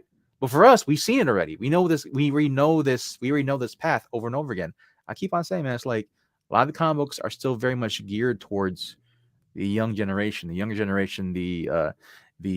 kids growing up. And granted, yeah, they're getting a lot more preachy. I understand that portion of it, but it's like it's still, man, it's just weird symbiotic thing of like it's still marketed to kids. It's still geared about kids, but it also has like trying to go tie into social structures of today, which I feel like they do better if Marvel did a DC Black label. I feel like they would have a better connection for you and I, right? If Marvel did DC Black, if they let fucking Miles Morales deal with racism in DC in a Marvel Black, that would set a better precedent for me. If let's say Kamala Khan dealt with that in a Marvel Black, it would set a better precedent because it would show more so about the realities of that, right? Rather than having that show out in like a Champions type of stuff, right? In a Marvel Champions where like it's just like super corny, everything's uplifting, and it's we beat the bad guy in. Who's the bad guy? The bad guy was racism. It's like I get this is for kids, right? But I'm like, I'm still a fan of it and I still read it, and so it's like it feels like it's insulting to me because we are already, or me personally, I'm already an adult that knows this type of stuff.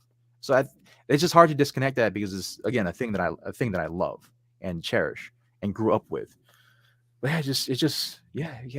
comic books are stuck in their preteens because they're made for preteens. I think that was the thing. So I forgot what was the other point I was going to make, but nonetheless, real quick, don't forget and scrolling there on the bottom if you're watching the video screen, you can actually stream with us on Twitch. JR, you got any live streams coming up? I'm actually I haven't really been playing that much. I go on nonstop, bro. I see you playing FIFA. I'm like, my guy.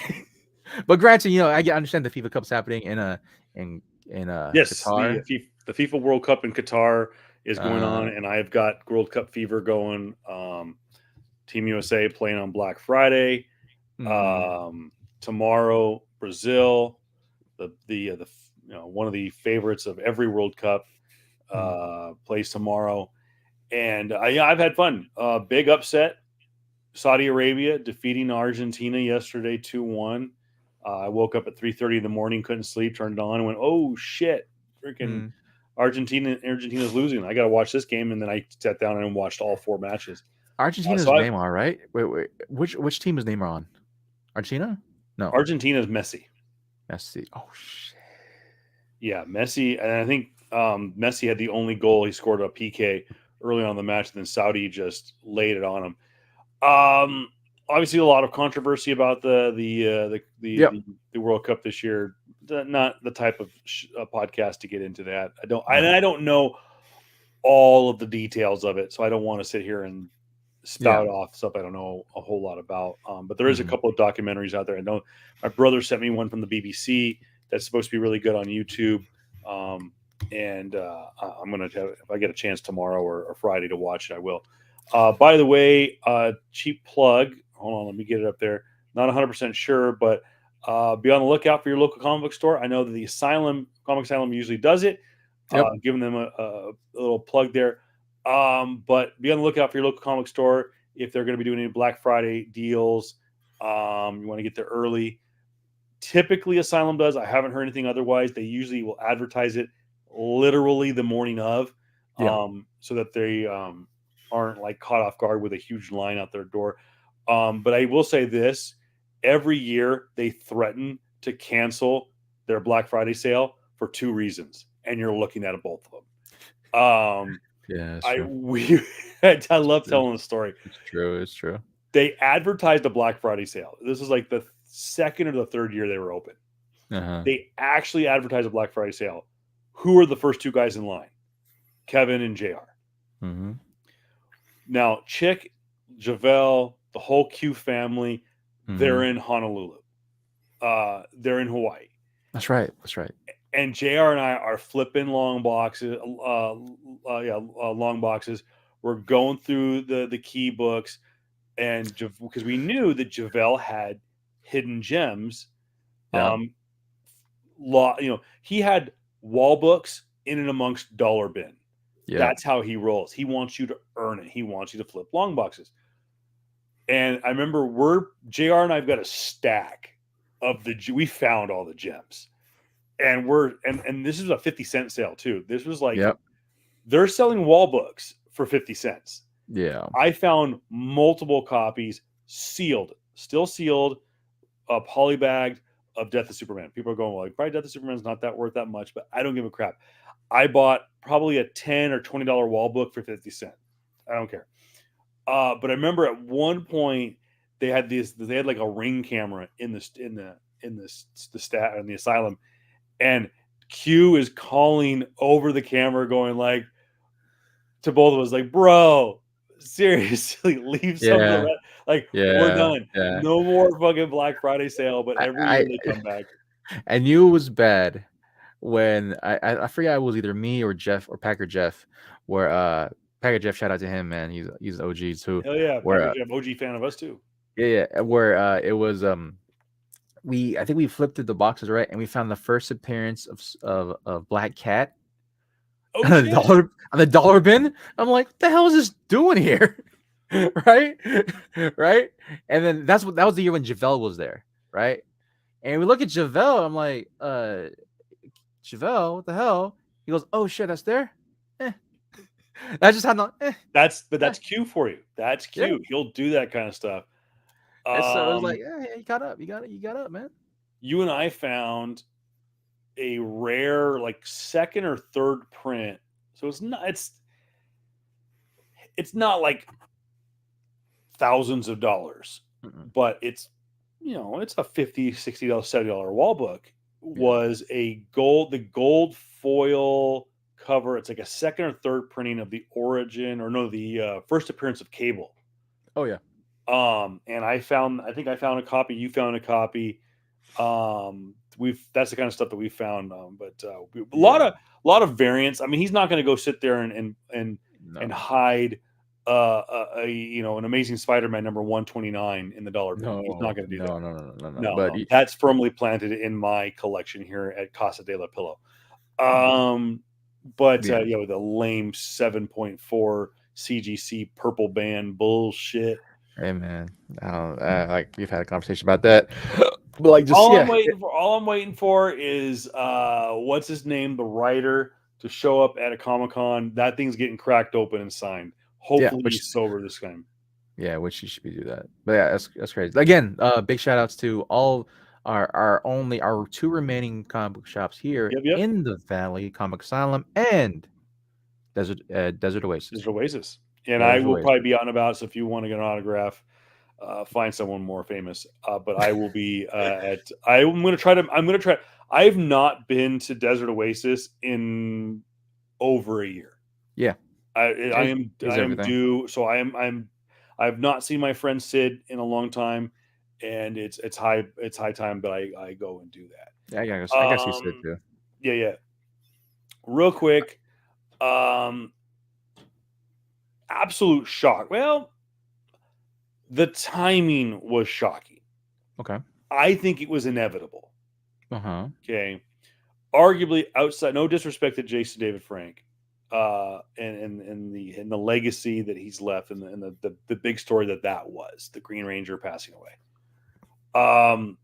But arguably the biggest story of the week comes out of Hollywood.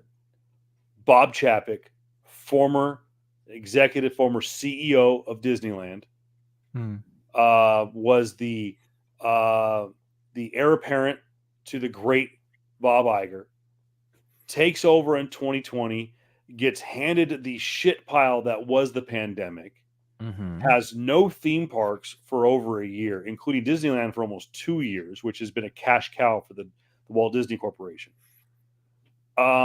He has to guide the ship through elevated wokeism in the parks and on his platforms and whatnot, whatever. A lot of other stuff. Of course, the handling of the Scarlett Johansson issue, yada yada yada, so on and so forth. The failure that people are calling Disney Plus, with the exception of pretty much The Mandalorian. Bob Chapek can now Yep. add to his resume former CEO and chairman of the board of the Walt Disney Corporation because he was ousted on Sunday night. Mm-hmm. Late story out of Hollywood. The Hollywood Reporter, I believe, was the first to break the story. Bob Chapek was well. He resigned. Yeah. Some will say that he Was resigned on forced his out. own. Some Yeah. will say he was forced out. I think he was forced out. Um, and guess who's coming back? Yeah. That's right.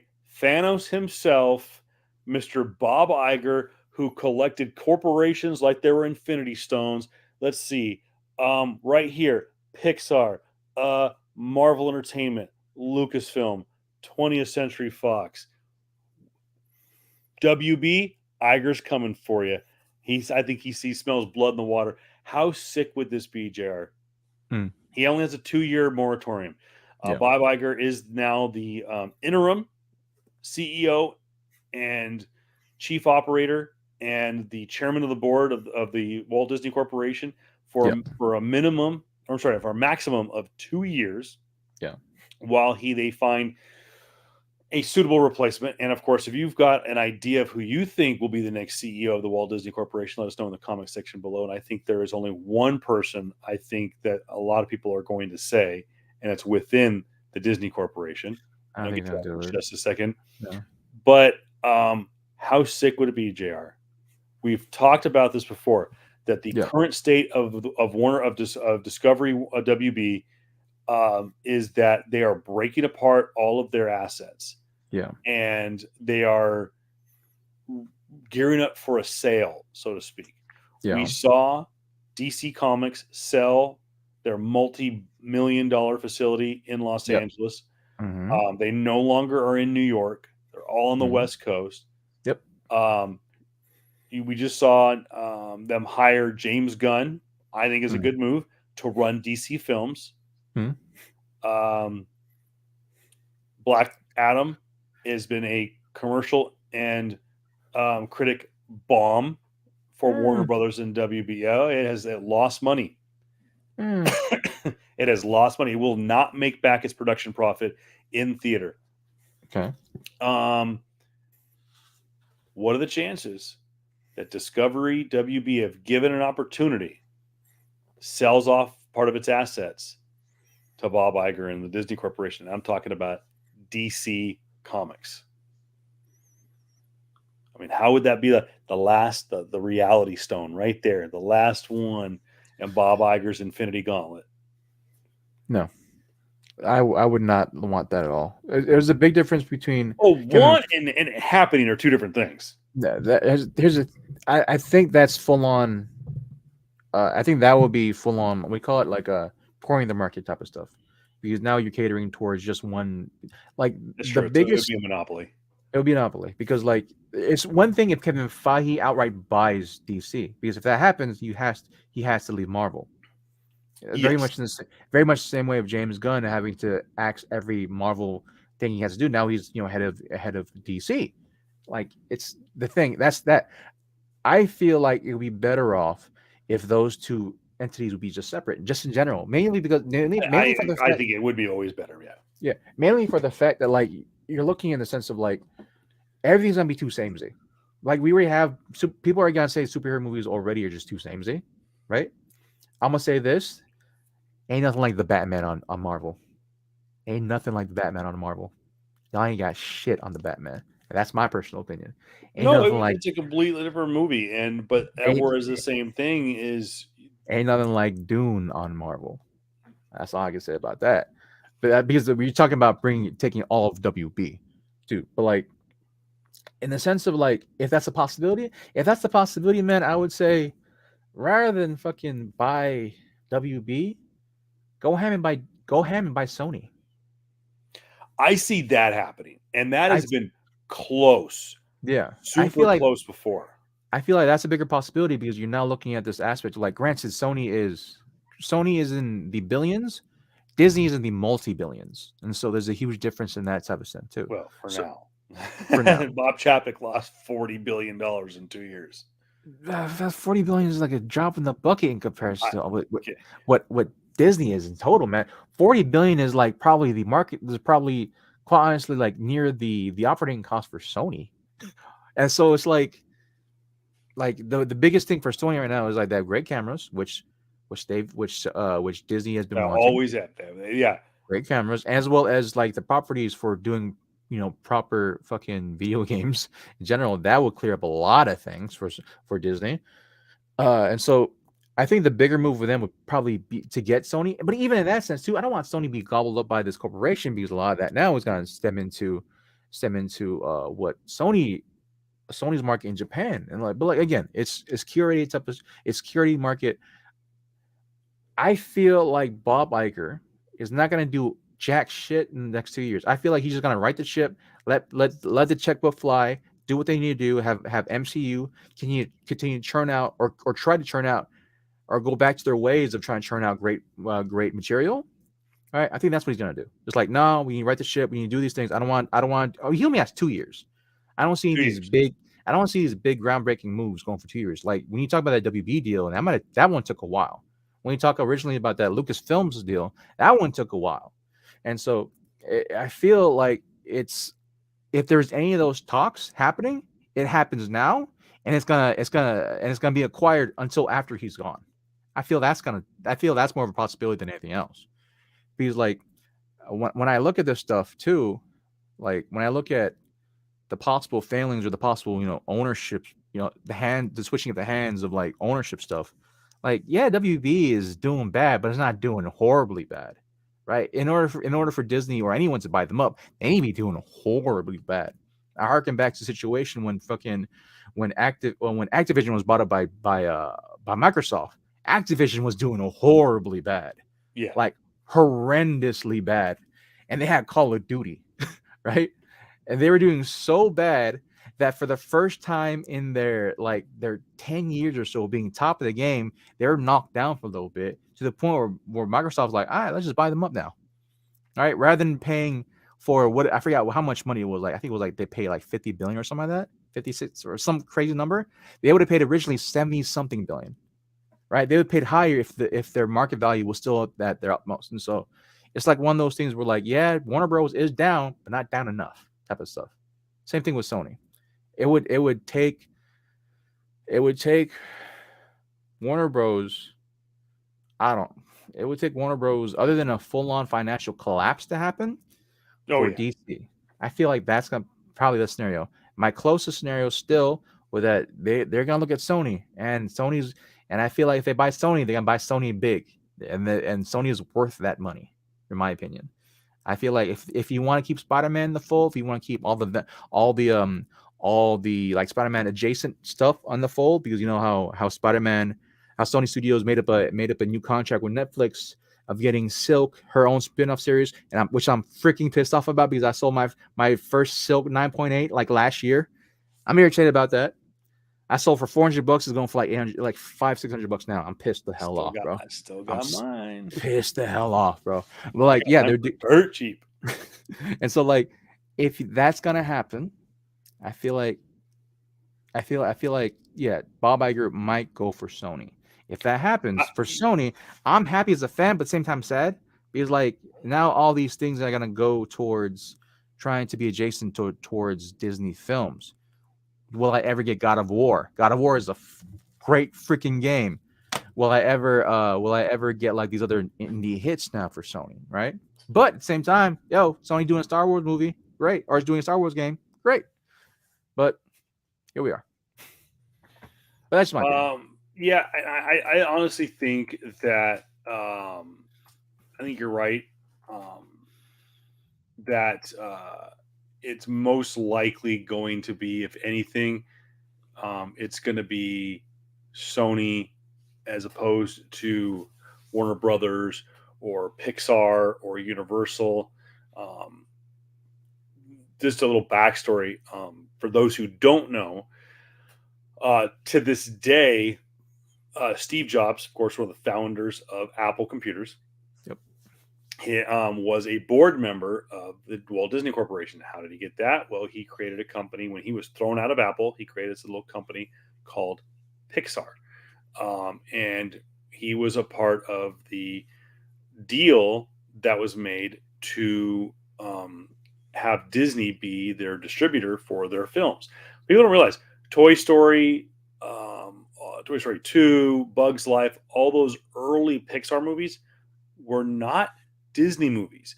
They were licensed and they were produced but distributed by the Walt Disney Corporation. It was not until about 2007, I think, that Pixar was officially purchased by the Walt Disney Corporation. When Disney purchased Pixar, it added Steve Jobs, who was the largest owner in Pixar. It allowed him to get a board of directors seat at the Walt Disney Corporation, which of course is still given to him posthumously, and his wife has a vote on the board. And one of the stories that went around right before Steve passed away was that they had so much cash. They were so, as they call it, liquid, which means there was, after all their bills were paid and everything, they had this much cash. So at the end of the month, like when you and I, JR, we pay all of our bills, we have all that extra cash at the end of the month. Our credit card bills, our mortgages paid, our car payments paid. We are liquid. What can we do with that? Well, some corporations have to do something with it because they can't carry it over to the next year. They have to spend it because they're going to get taxed on it, and they're just going to basically give the money away to the federal government. So Steve Jobs went, who can I buy? Well, he actually at the time had the money to buy the Walt Disney Corporation. He wasn't going to do that because it would have been a conflict of interest. He would have had to sell his shares, blah, blah, blah, blah. But by that point, people would have known things were coming. So he actually went to the board of directors and said, guess what? I'm going to buy Sony for you.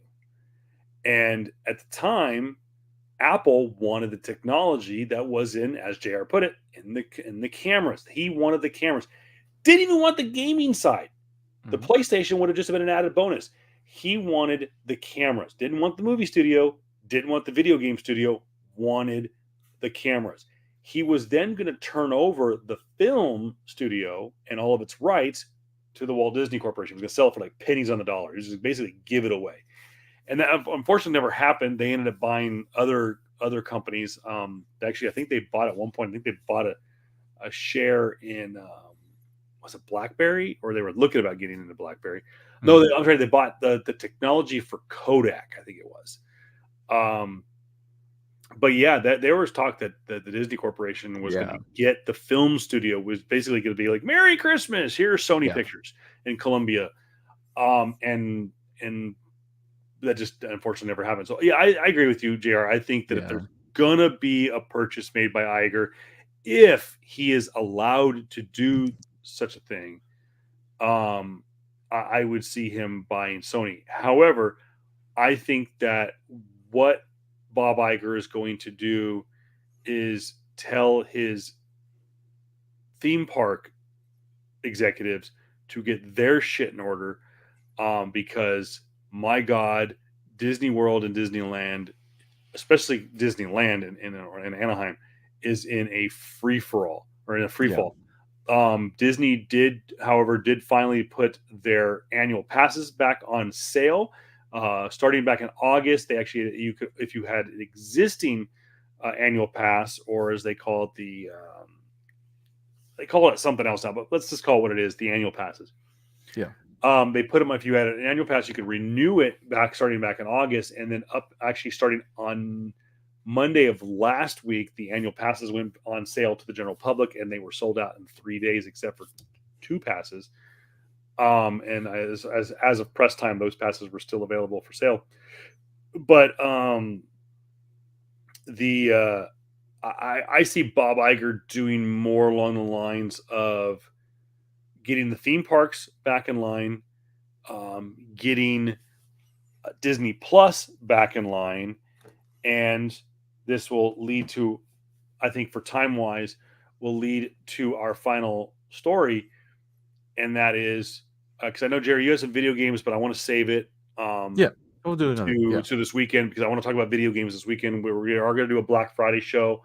It may not be on Friday. It'd be more of a shopping show that we'll do this weekend. Plus, we are going to do a Star Wars episode coming up very soon, where we will do a full recap of Andor. The final episode aired today as we record this. And we are going to do a Marvel Phase 4 wrap-up. Yep. That'll be sometime in early December, like the second week of December, as we will cover the holiday special and Black Panther Wakanda Forever. So if you want to avoid spoilers, you're going to want to avoid that show in a couple of weeks.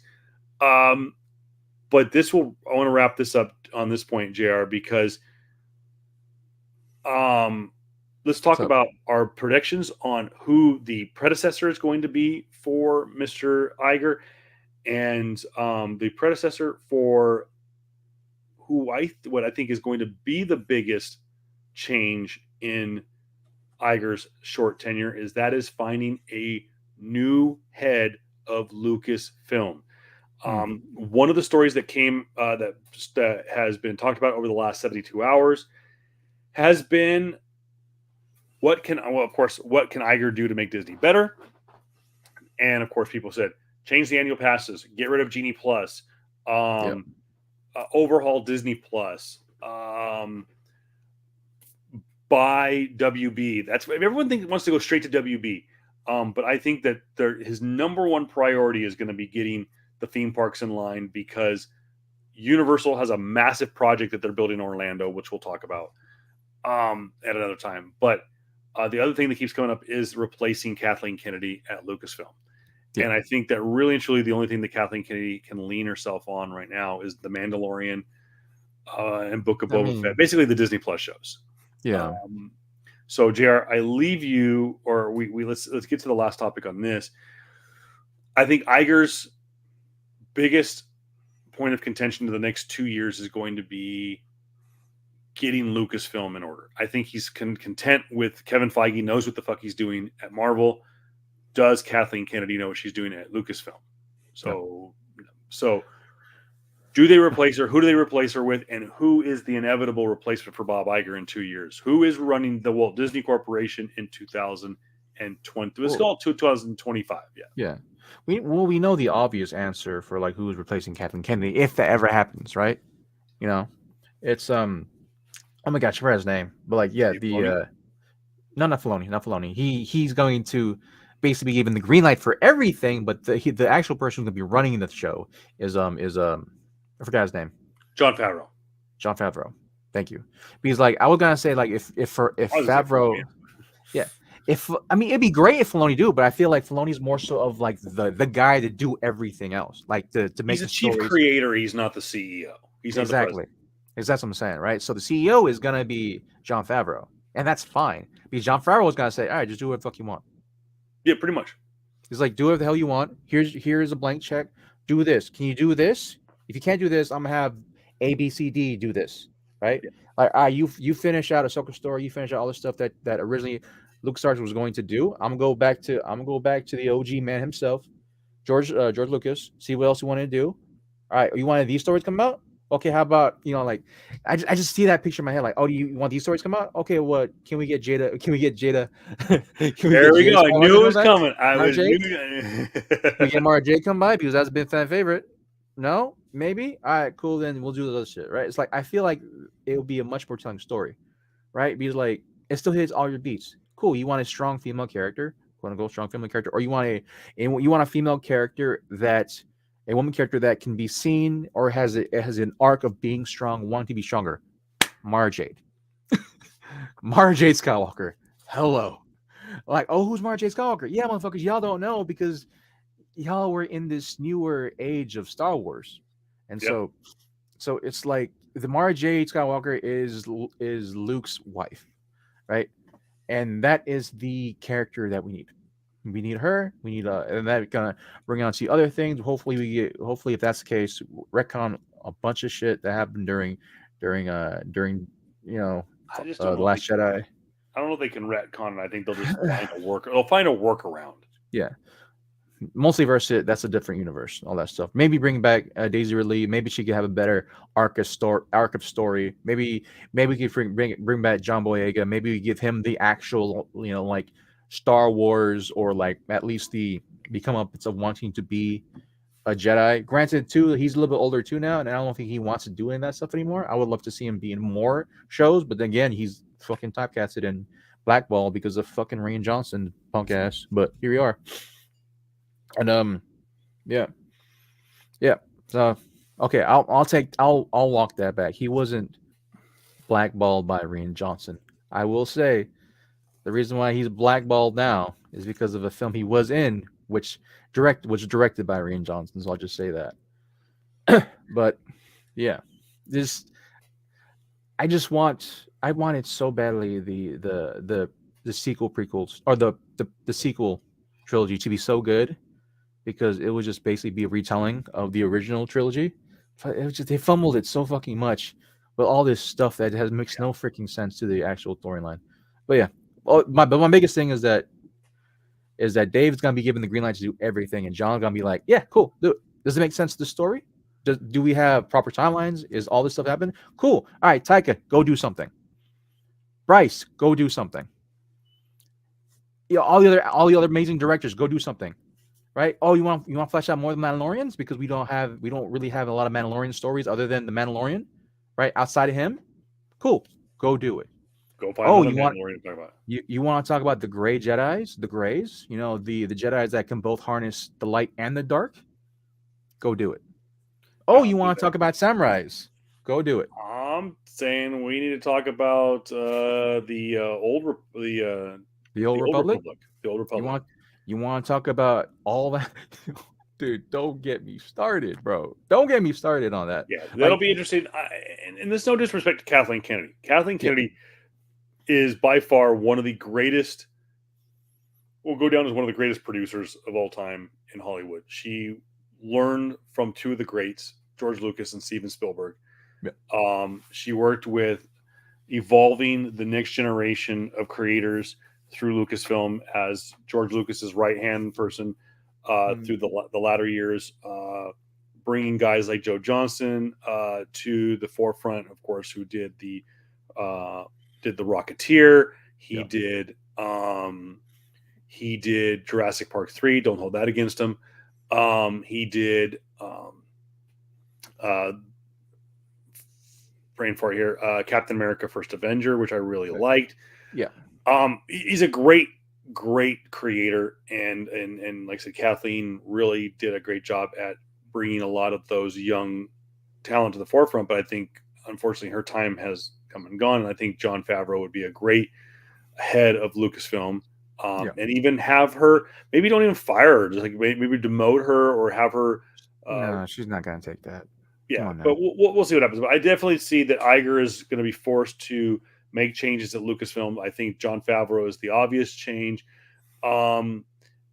Now, I'm right there with you. To me, it's a 1A or 1B, and I think that's the way it's going to reran. Is Favreau is going to run the day-to-day operations of run the day-to-day operations of Lucasfilm, and that pretty much the person put in charge of the content at Lucasfilm is going to be Dave Filoni. Yeah, it's Dave Filoni is gonna be the guy, right?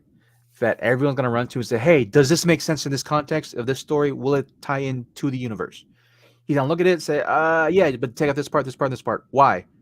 Oh, because this part will go into later the other story. Blah blah blah. Right? Great, do that. He's been doing that for so freaking long with Clone Wars.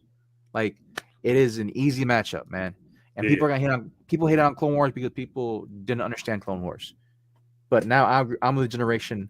We're in the generation now that grew up with Clone Wars and will understand if you give Filoni and you give John the keys to the freaking kingdom to do whatever the hell they want, and they gonna bring in some solid directors like they have been doing Mandalorian the past 2 seasons, right? As well as the amazing director that did Book of Boba Fett, like, as well as possibly the other directors that did I think she's doing it too. The director, the awesome director that did Falcon and the Winter Soldier. Forgot her name too. I can't. But if they bring her in to do some type of to do some whatever type of crossover work, from MCU into Star Wars, great. Let them play. And you still have Patty Jenkins on the books too to do whatever the hell she wants to, right? Patty Jenkins, of course, is the Wonder Woman director. And they had her on board to do Rogue Squadron, which has now been put on permanent hiatus. Yeah, it is what it is. It's fine. If she ever wants to do it, she can go do it. But yeah, just constantly like, hey, pick and choose. Hopefully we can bring back. Hopefully maybe we can bring out Cara Dune, right, and just like fix that shit, right? She has a dumbass opinion, or her opinion isn't well lauded in certain circles, but I still fucking love her as Cara Dune. Come on, just bring her back. She's great. As well as all the other things and projects going on, like Ahsoka, awesome, going through, possibly New Rebels, possibly more animated series, great. A conjunction of bringing other Japanese animated series coming in, awesome. A lot of green lights. Just do that. Just do a lot of green lights. Enough of this fucking other bogus shit, dude. Like, y'all fucked up my boy Obi-Wan too damn much. Too much posturing with people that don't know the damn freaking like lore, that don't know the source material. That pissed me off. Come on now. So just have these people be vetted towards the 2 guys that have basically been trying to right the ship for the last 4 years. So just make it run through them. That's it. We've seen too many damn times where you try to fit in new, quote unquote newer voice into these spaces, right? They have no clue what the hell they're doing, and then you're just gonna turn off the original fans of the story. This has nothing to do with my shit, so I don't want it, dude. So all because you look the part and you wear a Jedi and you wear a freaking lightsaber don't mean you're a Jedi, bro. Hey, I'm a Jedi. So that's what I'm saying. It's like just having that. On to your bigger point of who's going to be running Disney. I don't freaking know, bro. I really don't know. I mean, people are gonna say if you're gonna say some stuff like it's gonna be oh my gosh, shoot, you just said his name too for MCU. Oh, talking about Kevin? Feige. I don't think Kevin's gonna do it. I think if there's anybody out there that could run the Walt Disney Corporation, would be Kevin Feige, but I don't think he wants the job. I don't think he. I think he's very happy with playing in the sandbox that is Marvel. He's basically running Marvel Entertainment now. Yeah. Everyone kind of answers to him. So, but I think right now the obvious choice would be that he runs Marvel or he runs the Walt Disney Corporation. I just don't. Bob Chapek was not the right pick. I called it coming from a mile away when they said, "Oh, he run the theme parks." Great, he's going to run this as a theme park company, and it's not. Yeah. So I feel like I feel like something the same thing too. Where like one, I don't want Kevin Feige to leave Marvel because who's going to be taking No, his I do not place? want him to either. That's the biggest thing. It's like, cool, this guy's been doing great. Let's take him out of his freaking lane and put him into a different lane and have somebody else that doesn't know the thing to do the thing. Like, no, bro.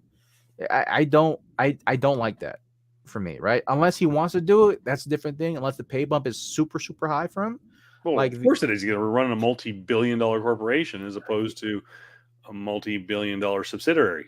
I mean, but at the same time too, is like, okay, if one little thing goes off the rails, right? Something that you yourself have not Yep. don't have any type of like influence in, or didn't know of, or like don't have any knowledge of, that's on you now. It's like, Yep. I like that would be like you and me, right? Comic book nerds, right? Trying to run a company I could do it. that's somewhat entertainment, right? And then one of the subsidiaries is a freaking like car shop, right? And then we see our numbers, our car shop's down because we have no freaking clue what to do. Like, bro, I don't know how to do cars, man. We got people to do it, but then I still need to understand at least the nuances of how to run it so I know what I'm looking at. Right? It's like, do I continually just put blind faith and trust in people, right? That know how to run the shop, but then are still giving me red numbers, numbers in the red. Yeah, I feel like that was the same thing with Bob Chapek, man. It's like they gave him way too much, or he gave way too much leniency on people to like just run stuff. I feel like that was one of the Bob Iger's biggest things, right? We're like, no, we need to run stuff. And the only good thing that came from that, one of the great things actually, sorry, is that he let Kevin Feige do whatever the hell he wanted because Kevin Feige knew his shit at least. But with Bob Chapek, he was the guy strictly, just like you said, just strictly solely bent on wanting to put more money in like the theme parks when they were still closed for 2 years. It's like, bro, what are you doing? What are you doing, my guy? And so, I don't know. I just feel like I felt like it would have been better in the next couple of years because he'd be out of the COVID era. yeah. But I'm not surprised that he got kicked. I'm not surprised he got kicked at all. No, it is, but it isn't surprising to me. And like I said, I think that the choice for CEO is not going to be as obvious. I think there's a lot that can happen over the next couple of years that will kind of fall in his lap. I think that Iger is very within the power that the board of directors has given him. It's going to be very curious as to what he does over the course of the next 2 years. And I really think that the top priority for Bob Iger is to get the theme parks back in order. I think second priority is going to be outside of the obvious of finding himself a successor. Yeah. I think theme parks is his top priority. I think second priority is going to be content for Disney Plus, and that means getting all of his heads of houses in order, which will include Pixar, which will include Disney Animation, which will include Disney Pictures, which will include Marvel. Which let's not let Kevin Feige off the hook on this one. Kevin Feige's had a rough go of it when it comes to his streaming content. Yep. But at the same time, I think the last thing is he's going to get his house in order, and he's going to look at Lucasfilm and go like, "What have you done for me lately?" Yeah, you've produced 2 seasons of The Mandalorian. Well, 2.5 seasons of The Mandalorian if you count Book of Boba Fett. Yeah. You've got Ahsoka. You've done these great animated shorts. Tales of a Jedi was fantastic. You finished the final season of Clone Wars. You've added a great new series in the form of Bad Batch. You've concluded Rebels. I think Rebels was done upon arrival, right? Yeah. Okay. But you've added on to it by spinning off Rebels and going and creating 2 great seasons of Bad Batch. Yeah. You've, like I said, Mandalorian. You've got other great shows in the pipeline, but you've fumbled the television, the movie side. Kathleen, what have you done for me lately? So I think that it's going to be theme parks, streaming, and then is going to be looking deep into Lucasfilm and seeing where that's at. What are they doing? Because they have not put a project on the big screen in almost 3 years now. Yep. And then, of course, you'll have Indiana Jones coming out next summer. That'll be their first foray back into the theatrical. So yeah, it's fun. I don't know, just going back into like the problems with Lucasfilms, man. It's just like I understand why they should harken back and go more so of the streaming route, right? The TV route, the small screen route. Yeah. But like that's not the reason. The only reason why the small screen route worked is because you were hands off of it. Yeah. That should tell you something. And so it's just if that happens, I'm not surprised, man. But like I don't think Kathleen Kennedy would stick around type of stuff, right? I think she would just like, all right, cool, I'm out and I'm gone type of stuff, because like to be one of the heads, right, and be kicked out because your side of the company isn't necessarily doing great, doing it correctly. And so yeah, I don't think she sticks around. I don't think they're gonna give her a smaller position or at all. I think she just bounces and leaves, either goes to another studio or just leaves in general, because like again, it's just man, the last couple of years, man, I had the last couple of years or the last 5 years for Lucasfilms, man, it's just been so weird, dude. So fucking weird, bro. It's in the sense of like, I understand people want to go about the Me Too movement again and like, strengthen women, all that stuff, man. But like for me, being a Filipino, for being an Asian guy, being an Asian man, like y'all ain't singing to me the praises of like all this stuff, because to me it still very much feels like a white person taking up the screen and having the same type of like having the same type of fucking I can solve all thing problem that all your white male counterparts had. It's like same freaking story to me. Same fucking story to me. It's the same thing. You're not saying anything. All you're doing now is just fucking doing this shit horrendously. What they should have done is that they really want to push this shit forward. Rey, instead of being white, she should have been orange. She should have been Tortuga. She should have been a fucking Tortuga. Fix that shit. That's what they should have done. Rey, instead of being a white fucking clone of Palpatine, should have been a goddamn Tortuga. Like that would have fixed so much. That would have fixed so freaking much if she was basically Ahsoka. That would have fixed so much for me, because now you got quite literally a different species on film. That would have been fine. That would have been better. But hey, I said the first time, Me Too movement ain't about all women. It's all about white women. Me Too movement is all about the white women. Y'all, like especially media, like y'all can fix as most you can. Y'all weren't talking about the black women that need help. Y'all talking about the white women. So, well, with that, I think there's only one thing left to do, and that is Happy Thanksgiving to you and yours. Another one. That's what I'll be doing tomorrow. Thanksgiving, huh? Another one of your. It's not bullshit. Oh, stop! I'm not gonna do. I'm not. Let me see if I could do this. I could do this all day. Why is it not zooming in like I wanted to? Anyways, that is what I'm working on. You gotta flick the thing. You gotta flick the thing. Flick, like pinch apart. Oh yeah, there we go. Pinch apart. Yeah, go into it. Pinch apart. There you go, my guy. So that is what I'm working on. So if you're vegan, look away. That is a live look at the turkey for tomorrow, being brined in my backyard right now. Interesting. With lemon, it'll be on the Traeger smoker by about noontime tomorrow. And that is what I will be doing. Oh, by the way, I also figured out how to stream PlayStation onto the StreamYard. So maybe every once in a while, if you see me like this, and with my controller again, I might actually play. Yeah, I'm actually stream eventually. By the way, got a new one. Oh, nice, dude! I actually went on sale, $50. These are normally $70, almost $80 controllers. Where? Amazon. They are officially licensed. These are official PlayStation, Sony product. I need to buy one because I need to buy another one, man. Like I need to buy the full black one. Those are sick. The purple one's pretty sick. For those who know me, that's my favorite color. It's not technically purple. they call it midnight blue. Oh yeah, that's right, yeah. But it's fucking purple. Yeah. Yeah. But here, But- actually, I'll show you. Let me see if I can do this. Okay. What do you want to do? Just real I got quick. Blue Moon still. What's up? No, I was looking at my like the beer that I have. I'm like, I got Blue Moon still. I got to drinking that soon.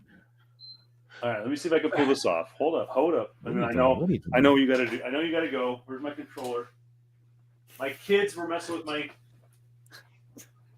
setup.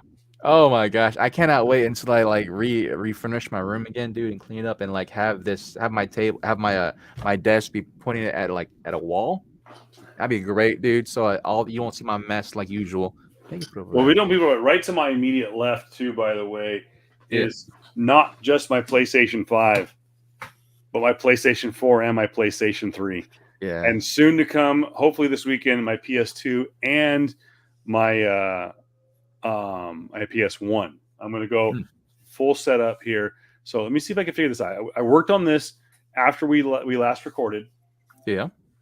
And I'm going to see this. Yes, you can log in. Shut up.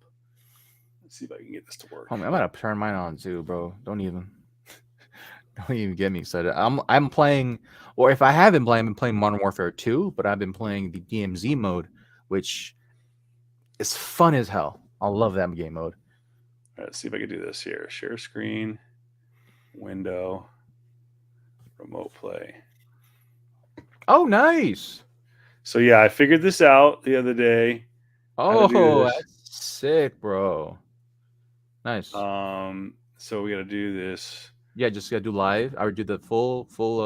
Yeah, that's what I got to do. Is got to figure out. Oh, here it is. Hit it full yeah, that green. Do that. There you go. Boom. Perfect. Now I got to find a way. I find my way back to Chrome there. Oh, and then is this really gonna be? Oh, I forgot. I gotta. Now I gotta find a way to connect it to my. Your controller. My controller. I gotta connect my controller to the computer.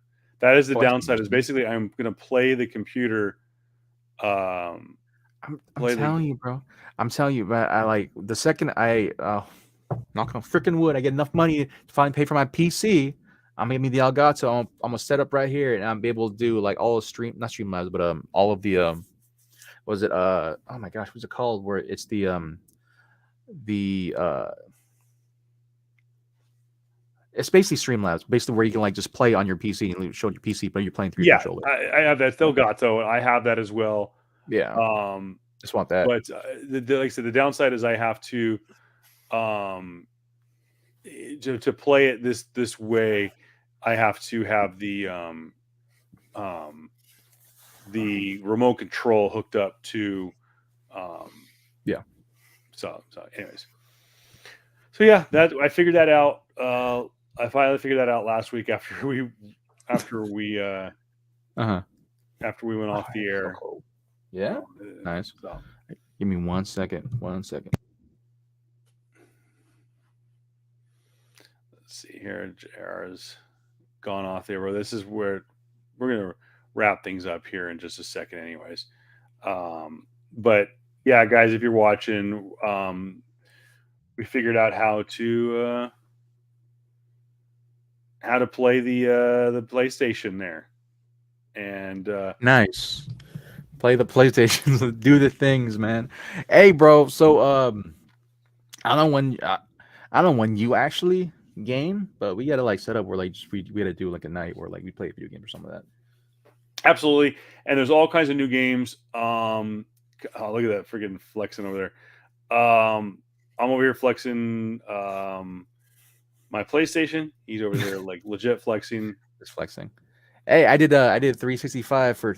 I could have went for 3, but for benching, I'm like, oh, cool, that's good PR.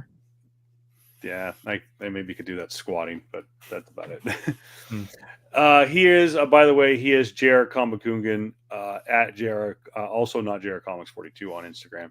I am at Voice of Reason 23, Kevin Pillow on all social media platforms except for Twitch. You can find me at True Voice of Reason 23 because I can't find my login to the Voice of Reason account. But yeah, hit me up. You can find us on all social media platforms. So you can go. including Twitch. Yes, I was gonna say too. You brought up like who might be the new CEO. I had a dumb idiotic joke to harken back to our original Twitter post or to our Twitter analogy. Just throwing it out there. Elon takes over Disney. What kind of shit show would that be if Elon Musk took over Disney, dude? Oh my god, dude. He would do all that shit for the meme. I would want an Elon S type of person to try to do that. To go actually with the plans that originally should have been with, right?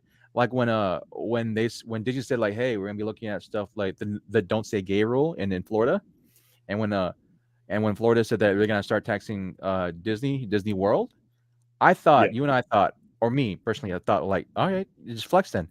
We're gonna fucking just bring Disney World out of Florida then, motherfucker, and go to like somewhere else that's not gonna be underwater the next 5 years. Yeah. I was wanting if Elon was there, he would have done that. Totally, 100% would have done that. But I digress. Here you go.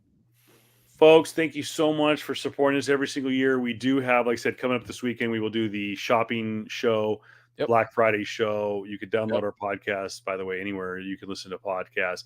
Google Podcasts, Apple Podcasts, iHeartRadio, Spotify, the whole 9 yards. Appreciate everybody once again following us. Again, upcoming shows. Black Friday show this week.